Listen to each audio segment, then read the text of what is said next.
ವೀಕ್ಷಕರೇ, ನಮ್ಮ ಚಳ್ಳಕೆರೆ ಟಿವಿಗೆ ಸ್ವಾಗತ. ಇಂದಿನ ಪ್ರಮುಖ ಸುದ್ದಿ.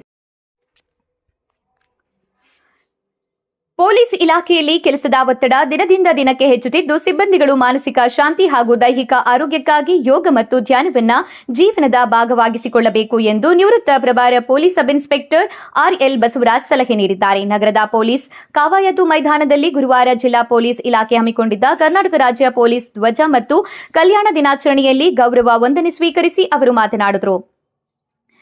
ಕರ್ನಾಟಕ ರಾಜ್ಯ ಪೊಲೀಸ್ ಧ್ವಜ ಹಾಗೂ ಕಲ್ಯಾಣ ದಿನಾಚರಣೆ ಅಂಗವಾಗಿ parade commander DAR RP IG Shashikumar ನೇತೃತ್ವದಲ್ಲಿ ಆಕರ್ಷಕ ಪಥಸಂಚಲನ ನಡೆಯಿತು. ಇದೇ ಸಂದರ್ಭದಲ್ಲಿ ನಿವೃತ್ತ ಪೊಲೀಸ್ ಅಧಿಕಾರಿ ಹಾಗೂ ಸಿಬ್ಬಂದಿಗಳಿಗೆ ಸನ್ಮಾನಿಸಲಾಯಿತು. ಕಾರ್ಯಕ್ರಮದಲ್ಲಿ ಹೆಚ್ಚುವರಿ ಪೊಲೀಸ್ ವರಿಷ್ಠಾಧಿಕಾರಿ ಶಿವಕುಮಾರ್, ಐಮಂಗಲ ತರಬೇತಿ ಶಾಲೆಯ ಪ್ರಾಂಶುಪಾಲ ಪಾಪಣ್ಣ ಸೇರಿದಂತೆ ಪೊಲೀಸ್ ಉಪಾಧೀಕ್ಷರು, ಪೊಲೀಸ್ ಅಧಿಕಾರಿಗಳು, ಸಿಬ್ಬಂದಿಗಳು ಹಾಜರಿದ್ದರು.